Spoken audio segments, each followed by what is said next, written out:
Hey everybody, welcome to Chiefs Minicamp. Josh Looney, voice of the Chiefs Mitch Holthus. We've been watching all minicamp practices, all of OTA practices for the last 4 weeks firsthand, and wanted to give you our opinion on things as they stand, really heading into a 6-week dead period. The Chiefs break on Thursday for about 6 weeks. They won't come back until training camp in late July, Mitch. And I'd ask for overall opinions of this, but let's go position by position and get what you got. And we'll start with the quarterbacks. The big storyline out of OTAs and minicamp involving the quarterbacks isn't Matt Castle, and it isn't the trick shot quarterback Alex Tanney. It's Ricky Stanzi and Brady Quinn trading their reps between the 2s and 3s. It seems one practice, one guy's with the 2s, and next practice the other is, and this seems like a battle that will go into training camp. What did you see out of those two guys in OTAs? I think it sets up some real intrigue for St. Joe, Josh, quite honestly, because I saw a lot out of those two guys, and both had their times where they showed flashes and when they had the chance to rotate in with the 2s basically, or 3s. But I think there's going to be real competition for the backup slot, and that's going to be a theme as we go through this position by position. Scott Pioli has wanted competition. He's got it. He's got it throughout this football team, and he'll have it at the quarterback spot. One thing I've been impressed about Quinn is just if you put the quarterbacks in a line, let's take out the throws, take out the call, just the look. This guy, I didn't realize how big and strong. I mean, this guy, he looks the part of an NFL quarterback. And then on the flip side with Stanzi, who's obviously a little bit skinnier, doesn't have that look as much. I've really been impressed with his transition, reading progressions. His red zone offense has really done well in OTAs. So two guys I both think have a lot of good things going for them as they go into this battle. And it's not that Ricky doesn't have a physical presence. I think he's worked at getting more physical, if you will. But yeah, I mean, Brady, he was a first-round draft pick, let's be honest, played at Notre Dame. So yeah, he does pass the eye test, but he does more than that. And those guys, there's a good camaraderie around that group too. But it does set up some real interesting practice sessions at St. Joe for the fans to watch, and the preseason games. At running back, Jamal Charles obviously not practicing this offseason. Getting all of the first-team reps pretty much exclusively has been Peyton Hillis, no stranger to Brian Dable. The big thing is once Charles does come back, and he'll have his meeting with doctors on the 18th to get cleared for training camp. Once he does come back, what's it going to look like when we see those two guys bouncing off one another and pairing in that backfield? Peyton Hillis could be, if not the biggest addition to this team, obviously one of the top 3. Because, and I tweeted it after this practice session. This practice session reminded me a lot of camp in a way, even though there weren't pads on. And the point I'm trying to make is, Josh, the good teams in this league, the Patriots are a great example. The ability to run on passing downs, the ability to pass on running downs. And if you have that kind of multiplicity of approach, it gives you that much of a chance, and Peyton Hillis is that guy. He can run the ball on rundowns where a defense has to respect his power running, but he also has the ability to come out of the backfield and catch the football. So you can throw on rundowns. And with Dexter McCluster, throw him in there, and there's going to be some competition for whomever that next running back might be. Sean Drawn's had a lot of reps in this camp. What do you do with Cyrus Gray? But I think that it just fits what Brian Dable likes to do, and we've talked about it ever since he was hired here, in the fact that he wants guys that can do different things. Hillis can run and catch. We know what Charles can do, but I think it's going to make the Chiefs real unpredictable in the backfield, which is a big plus for this team. You mentioned Hillis' ability to catch the football. I think that's one of the things that stood out to me about his game during OTAs. Obviously, he's a physical presence. Obviously, he can run the football, but he's had reliable hands, and you look at what he did with Brian Dable in his one season working in Cleveland together, 61 catches. When's the last time a running back, you think Dexter McCluster was good out of the backfield catching passes last year, 40-something catches. Jamal Charles, I believe, was 40-something in 2010. The last time the Chiefs had a running back go over 60 catches, you have to go 10 years ago. It was 2003 when they're breaking all sorts of records. Priest Holmes, of course, did that and passed a 60-catch mark. 61 catches is a ton of catches, and this guy's shown his ability to catch the football here. And most of those Priest Holmes passes were screen plays. A lot of those were screen passes.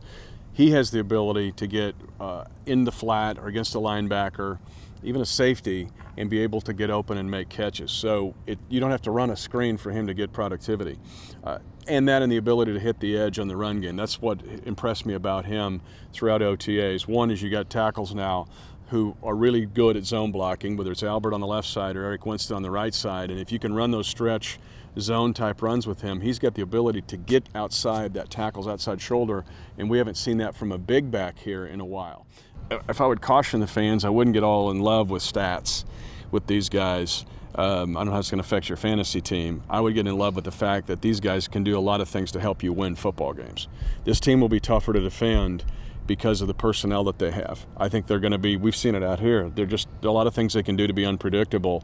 They're going to show you different formations, different personnel in different slots, much like we saw Brian do with Miami, and that just makes it much more difficult to defend. But to do that, you still have to have the guys that have the skill set to complete the plays, and Peyton Hillis fits that skill set. You mentioned the offensive tackles and running off tackle. Last season, the Chiefs were very good running off the butt and the hip of Brandon Albert on the left side. In fact, they averaged more yards per carry last season they did when they led the league in rushing when they ran off the left edge in 2010. So very good job running the ball the left. The right side, not as much. Barry Richardson's gone. Eric Winston is in. You're a big Eric Winston guy. What has he shown you during OTAs and minicamp? Well, that's what a tackle looks like. We said that on a couple Chiefs live shows a couple weeks ago, but he's athletic enough, and his footwork, if you watch his footwork, he's got the ability to get to the outside of the defensive player and be able to hook that player to allow that outside zone to work. But another part of this too will be the ability to do the one-back cut, like on the zones. And Hillis looks like he's able to do it. Jamal does it instinctively, where you show an outside zone, but then the running back's he's got the option with the one-back cut. It's what we've seen. Foster did it with Houston. We've seen all those Denver running backs do it for years. But now you got some guys here in those positions that can do it. But you can't run a one-back cut scheme if you're getting blown up at the line of scrimmage, or you can't run to the outside shoulder. And Winston gives you a chance with his athleticism and size to be able to capture and hold that spot, or hook the outside defensive player where you can get to the outside. The tight ends, 3 letters for you, ACL. Martin Rucker's season's gone. A tough break for Martin Rucker. Tore his ACL during an OT out here. He's going to have surgery. The Chiefs will have placed him on injured reserve this week. And then obviously Tony Muaki's still recovering from the left ACL surgery he had last preseason. It kind of leaves this tight end situation in flux a bit heading into camp. Now, Kevin Boss has been very impressive. In fact, if I had to name of all, you like Peyton Hillis, you like Eric Winston, if I'm going to pick my offseason addition who I've been most impressed with, it's Boss. I didn't know he could run the routes the way he is. I didn't know he had the hands that he does. I knew he was a good blocker. He's a specimen. I think he's going to be a big addition for this team. The question at tight end is Tony. Is he going to be able to be here for training camp? And if he is, the position looks good. If not, you have it in a little bit of flux, and how do guys fit in around Kevin Boss? It's an interesting storyline heading into training camp. Well, I'll agree with you with Kevin Boss. His ability to be able to stretch down he'll run down the rail. We saw it again today where he's able to get down the field, maybe a double move or just run it straight down the seam on a go route and stretch a defense. Well, again, you've got to respect that as a defense, and it helps you set up your run game. I've been very impressed with Kevin. One, he's a bright guy. Two, I think he's a better athlete than people give him credit for, which is what you're alluding to. The tight end position, there's nothing we can say about Moeaki until we see him on the field. We know what he can do. We know he's an explosive athlete. He can make unusual catches and really put pressure on a defense. To me, it also looks like this could be a 4 tight end type team. I know you got to get your 53 put together, but your tight end might be your fullback on this team. People have said, well, what are you going to do short yardage when you just got to grind to get from here to your monitor? And basically, it looks like with a Jake O'Connell, you tweeted and wrote about this, or a Steve Maneri, it gives you the guy that is a tight end but can also go to wham motion and set up a 2-back situation and run leads and powers where you got to get short yardage. So you could see maybe 4 tight ends on this roster when it's all said and done. Now you're getting to a storyline you and I could wax poetic on for 20, 30 minutes when it comes to how's Dable going to use the fullback position. You've got Shane Bandy, you've got Taylor Gentry, 2 guys with little to no experience. You got Hillis, who's a former fullback. You got O'Connell, who can move and be the wham guy. We'll save that one for camp once we see exactly how it works out, because that will be a storyline in itself. Let's go to wide receiver. Obviously, no Dwayne Bowe here throughout the entire offseason program, but this Chiefs team as a whole, even without Bowe, it's really interesting. Jonathan Baldwin, a phenomenal 4 weeks of football here. Steve Bresson's doing what he's doing, and you've even had some big catches from Terrence Copper, from Jeremy Horn. Wiley's been in there. Josh Bellamy, an undrafted guy, has shown flashes. So even without Dwayne Bowe, it seems to me that this is the best I've felt about this receiving class as a whole heading into training camp than in the 7 seasons I've been here. One thing I've seen during OTAs and in the minicamp the last couple of days has been, and I've harped on it for months on Chiefs Live, but it's the precision in running routes. You have to convert 3rd and 4. You've got to get separation, and you've got to run the route, and you've got to catch the football, and then get yards after the catch. That's where some of the explosive plays came in 2010 at times, and could come with these guys. But Baldwin seemed to come back in with a very good work ethic, and seemingly wanting to be a good route runner. This becomes another very intriguing position group to watch during St. Joe and during the preseason games, because it also becomes a mathematics question. What do you do with Devin Wiley? Wiley was impressive in the OTAs. Now, he's been injured the last 2 days of minicamp. But Terrence Copper, we know that he's a 4-core special teams guy. He's been good as a receiver out here. The guys that people don't know about, you mentioned the Bellamy's or Jamar Newsome, guys like that could challenge as a free agent type person. But with Bo, you hope he comes in shape. You hope he comes ready to run precise routes, because there's a new sheriff in town with Brian Dable. And he spends a lot of time working with those wide receivers, and it's been a good group. But again, is there a Reggie Wayne? Is there a Larry Fitzgerald? I don't know. But what you've got, if you can move the chains and create big plays with broken tackles, catching the football, and convert 2nd and 4, 3rd and 3 by being precise and tough, then you're way ahead of where this franchise has been for a long time. Zero in the spotlight and the microscope. When Dwayne Bowe does report, whether it's training camp, whether it's the preseason, whether it's tomorrow, whatever happens with the contract situation, when he is there, he's going to be under the microscope. Media, fans, pictures. Everyone wants to know: are you 10 pounds heavy? Are you 15 pounds lighter? What is his deal? That's something we're not going to find out until St. Joe. Let's go to the defensive side of the football, and let's start with the defensive line. Defensive ends look pretty solid. You have Tyson Jackson. You have Glenn Dorsey. Those guys are doing what they do. Dontari Poe, interesting situation with him. He seems to have worked throughout these OTAs and worked himself into the first team in the sub-package sets, still running with the reserves in the base defense. I think the storyline with this group is how quick can Dontari Poe get into that zero technique, and does he become a 3-down player as early as his rookie season? Well, that's going to be a question I think we're going to see transpire, but we won't know up until they put that 53-man roster together, and maybe that's something you morph in the first 3 or 4 weeks of the regular season. But he made the play of the day out here on Wednesday.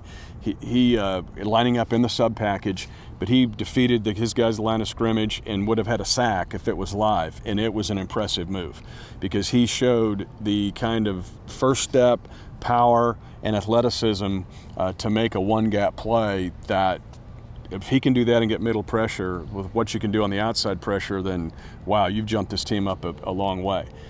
But it's not like something I would lose sleep over of saying he's not a 3-down player right away, because I think there's still enough depth. I think with Amon Gordon, maybe Anthony Toribio, the other defensive end guys, Alan Bailey's going to be huge in this defense with the sub packages and special teams. That group's starting to come together a little bit.